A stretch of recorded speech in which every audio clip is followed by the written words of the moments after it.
नमस्तेस्तु महामाये श्रीपीठे सूरपूजिते शंखचक्र गदाहस्ते महालक्ष्मी नमस्तुते। ओम नमो लक्ष्मी नारायणाय। पवित्र मार्गशीर मासरे आमिष भक्षण करने उचित ना नहीं, कहीं उचित बा कहीं उचित नुहे से संपर्क में आसतु आज भिडियोटी प्रस्तुत करुच्ची। विशेष भाव में जाना जड़े दर्शक प्रश्न करते मार्गशीर मासरे आमे आमिष भक्षण करने उचित ना नहीं, तेबे कहीं भक्षण करवा नहीं बा भक्षण करवा उचित कि नहीं से संपर्क में आसतु तात्विक भाव में आलोचना करवा। मार्गशीर मास हेउछि माँ लक्ष्मीकर मास। एही मासटी माँ लक्ष्मी को समर्पित एवं जी आमर धनर देवी, धन धान्य सुख शांति समृद्धि वृद्धि पाई आमे माँ लक्ष्मी को पूजा करिथाउ, आमर अन्नदात्री एवं संसारर पालन करती। सेतिपई मार्गशीर मास जेहेतु फसल अमलर समय आमे नुआ धान, नुआ चाउल, नुआ मुग, नुआ बिरी, नुआ आखु एवं नुआ नुआ मूला मध्य बाजार को आसी थाए। विविध प्रकार शस्य परिवा देई माँ को आवाहन करी पूजा करिथाउ। माँकर धान माणिका ओषा को पालन करिथाउ, जाको माण बसा बा मार्गशीर गुरुवार ओषा बोली कहा जाए। प्रायतः मार्गशीर मासरे 4 पाली बा 5 पाली रे माँकर पूजा करा जाए। चलित वर्ष माँकर 4 पाली गुरुवार पड़ुछि। ए संपर्क में वीडियो अपलोड करिछि, आपण माने बहुत मात्रा ताको भल पाइबा मते दैछन्ती। तेबे आमिष खाइबा कथा ना नहीं ए समय से संपर्क में आलोचना करबा। जेहेतु आमे माँ लक्ष्मी को आवाहन करी माँकर माण बसा बा धान माणिका ओषा को यही समय पालन करिथाउ। जेपरि भाबरे आपण माने घरे जितेबाला पूजा कार्य करुछंती बा कोनोसी पूजा कार्य जोग देउछंती सेही दिन आपण सात्विक भोजन ग्रहण करुछंती बा उपवास करुछंती, व्रत रखुछंती, तेबे माँ को पूजा रे तो आमे अन्न ग्रहण करिथाउ। सात्विक भाबरे गुआ घी पड़िथिबा खिचुड़ी, डालमा, साग, बेसर आदि विविध प्रकार व्यंजन पिठा मिठा माँ को अर्पण करिथाउ। माँ को पूजा समय जो 4 पाली पूजा आमे करू कौन सी प्रकार निषेध नहीं अन्न भक्षण न करिबार, अर्थात आपण माने अन्न ग्रहण करें।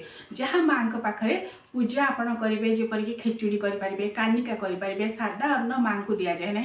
से प्रथम पाली हो, द्वितीय पाली हो, तृतीय पाली हो, चतुर्थ पाली हो आपण विविध प्रकार अन्न व्यंजन सहित आउ जहाँ जहाँ तांकर रहिला डाली डालमा साग महुर बेसर खटा भजा ता सहित विविध प्रकार आरिसा काकरा मंडा ये सब विविध प्रकार द्रव्य आपण माने माँ को भोग करेंगे एवं ताकू मध्य निजे ग्रहण करेंगे। कारण जहाँ आम माँ को भोग करवा ताकू आम ग्रहण करवा हेउछि माँ को प्रति सम्मान।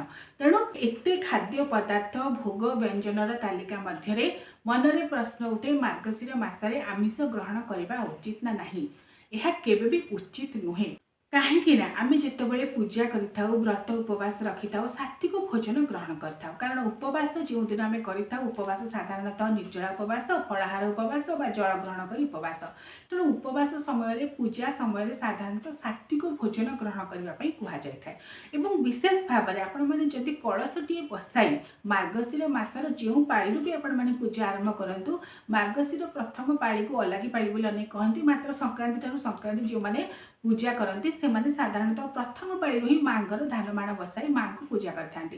तेणु प्रथम पाड़ी चतुर्थ पाड़ी पर्यंत बेले बेले 5टी पाड़ी पड़े जो पाड़ी भी हो आपण माँकर कलश बसाई धानमाण बसाई पूर्णकुंभ कलश बसाई ता मध्य पंचदेवता गणे नारायण रुद्रे अंबिका भास्करे तथा भिन्न भिन्न नकर्तव्य पंचदेवर वस्तुते कलश मध्य आपण पंचदेवता को आवाहन करती, सर्वदेवता को आवाहन करती। विश्वास करा जाए सर्वदेवता को आवाहन करने द्वारा कलशस्य मुखे विष्णु कंठे रुद्र समाश्रित मूले तस्य स्थितो ब्रह्मा मध्ये मातृगणा स्थित, अर्थात कलशर मुख भागरे स्वयं विष्णु, कंठ भागरे स्वयं रुद्र, तार कलशर जो तल भाग सेठी स्वयं ब्रह्मा, तार मध्य भागरे सर्व मातृकागण, षोडश मातृकागण बा अष्टादश मातृकागण, सप्त मातृका बोली के विश्वास करती एवं सर्वदेवदेवी वास करती। तेणु कलशटी बसाई जितेबाला आम माँ लक्ष्मी को स्वतंत्र भाव में धान माणिका ओषा बा माणबसा समय पूजा करिथाउ। मार्गशीर गुरुवार प्रत्येकटी पाड़ी माँ के उद्देश्य भिन्न भिन्न भोग करा जाए। शुद्ध सात्विक भाव में घर द्वार लिपा पोछा करी अरुआ चाउल नुआ अरुआ चाउल झुटी चिता मान दि जाए। तेणु से समय जदि आपण मैंने गुरुवार को छाड़ी अन्य समय आमिष खाइबे बा आपणक घरर अन्य किए आमिष ग्रहण करेंगे बा से घरे आमिष पशिब ताहले माँ निश्चित भाव में रुष्टा हेबे। कहीं माँ जो स्वच्छ परिष्कार परिच्छन्न शुद्ध भाव रही है ସେହି ଘରକୁ ମା ଯାଇଥାନ୍ତି, ଯାହା ଆମେ ସଗୁଣାତ୍ମକ ଭାବରେ ବିଶ୍ୱାସ କରିଥାଉ। ଯେହେତୁ ମା ଲକ୍ଷ୍ମୀ ହେଉଛନ୍ତି ନିଜେ ଅନ୍ନପୂର୍ଣ୍ଣା, ତେଣୁ ସାଧାରଣତଃ ସେ ସ୍ୱଚ୍ଛତାକୁ ଏବଂ ପରିଷ୍କାର ଭାବକୁ ସେ ଗ୍ରହଣ କରିଥାନ୍ତି। ଏବଂ ଯେଉଁ ଘରେ ଆମିଷ ଦ୍ରବ୍ୟ ଭକ୍ଷଣ କରାଯାଏ, ମାର୍ଗଶିର ମାସର ପ୍ରତ୍ୟେକ ପାଳିରେ ମା ଆସିଥାନ୍ତି ଗୃହକୁ ବୋଲି ବିଶ୍ୱାସ କରାଯାଏ। ଏବଂ ଅନ୍ୟ ଦିନମାନଙ୍କରେ ମଧ୍ୟ ଯଦି ଆପଣ ଆମିଷ ଭକ୍ଷଣ କରିବେ ବା ଆପଣଙ୍କ ଘରର କେହି ଆମିଷ ଭକ୍ଷଣ କରିବେ, ତାହେଲେ ଯେଉଁ ପୂର୍ଣ୍ଣକୁମ୍ଭ କଳସରେ ମାଙ୍କୁ ବସାଇଥିବେ ସେ ତ ମାସ ସାରା ବସିବେ। ଅନେକ ବ୍ୟକ୍ତି କ'ଣ କରନ୍ତି ନା ଯେଉଁ ପାଳିରେ ବସାନ୍ତି ସେଇ ପାଳିରେ ଉଜେଇ ଦେଇଥାନ୍ତି। ଏହି କାରଣ ପାଇଁ, ଯେହେତୁ ସିଏ ନିଜେ ବା ଘରର ଅନ୍ୟମାନେ ଆମିଷ ଗ୍ରହଣ କରନ୍ତି, ତେଣୁ ସେମାନେ କ'ଣ କରନ୍ତି, ଯେହେତୁ ପରମ୍ପରା ବିଧି ରକ୍ଷା ହୋଇପାରେ ନାହିଁ, ତ ମାଙ୍କୁ ବସାଇ ପାରନ୍ତି ନାହିଁ ସବୁ ପାଳି ପର୍ଯ୍ୟନ୍ତ, ତେଣୁ ସେମାନେ ସକାଳେ ବସାଇ ସେହି ଗୁରୁବାର ପାଳିରେ ସନ୍ଧ୍ୟାବେଳେ ଉଜେଇ ଦିଅନ୍ତି, ପରବର୍ତ୍ତୀ ପାଳିରେ ପୁନର୍ବାର ବସାନ୍ତି। ମାତ୍ର ପ୍ରକୃତରେ ଏହା ବିଧି ନୁହେଁ। ଆପଣ ଥରେ ମାଣ ବସାଉଛନ୍ତି, ଥରେ କଳସ ବସାଉଛନ୍ତି, ମାଙ୍କୁ ଆବାହନ କରି ବସାଉଛନ୍ତି, ମାନେ ଯେଉଁ ପାଳିରେ ଉଜୁଆ ପାଳି ବା ଶେଷ ପାଳି ଯାହା ଆପଣ ମନ ମଧ୍ୟରେ ଭାବିଥିବେ, ଯେଉଁ ପାଳିରେ ବସାଇବା ପାଇଁ ଭାବିଥିବେ, ଯେଉଁ ପାଳିରେ ଉଜେଇବା ପାଇଁ ଭାବିଥିବେ, ସେହି ଯାଏ ସେଇଭଳି ଭାବରେ ମାଣ ବସିବ, ମା ବସିବେ ଏବଂ ପୂର୍ଣ୍ଣକୁମ୍ଭ କଳସ ବସିବ।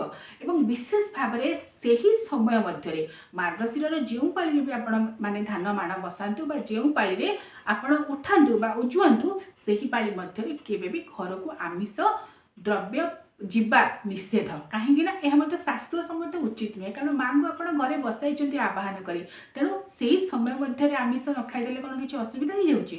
ତେଣୁ ଆପଣମାନେ ଯେତେ ସାତ୍ତ୍ୱିକ ଭାବରେ ରହିବେ, शुद्ध भाव में रे, घर को जिते शुद्ध भाव में रखिए, पवित्र भाव रखिए, आपणकर घर चारिपाखे पवित्र भाव माँ लक्ष्मी से संतुष्टा होता।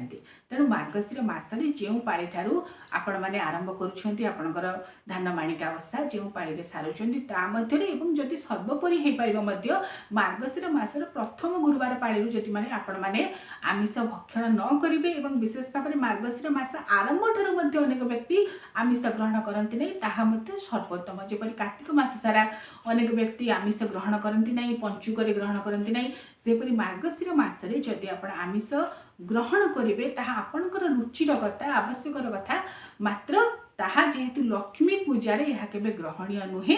तेणु आपण माने आपणक रुचि, आपणकर सुविधा अनुसार यह मानिबे बा न मानिबे आपणक उपरे निर्भर करे। मात्र जहाँ विधि होछि लक्ष्मी पूजार साधारणतः जो समय पर्यंत आपण माने पूजा करिवे, कलश बसाइबे, माण बसाइबे, सही समय मध्य घर को आमिष पशिबा उचित नुहे। एवं विशेष भाव में जेहेतु मार्गशीर मासटी मासानां श्रेष्ठ मार्गशीर बोली कहा जायछि, सही मासरे आपण माने केबे भी घरे आमिष द्रव्य को पसांतु नाही, आमिष भक्षण करंतु नाही।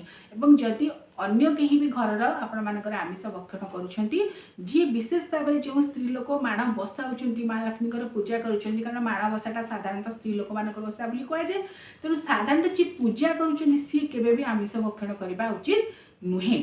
आशा करुच्ची आपको भिडियोटी भल लगी आ कौन जानवा चाहते निश्चित भाव में कमेंट करेंगे। ओम नमो लक्ष्मी नारायण।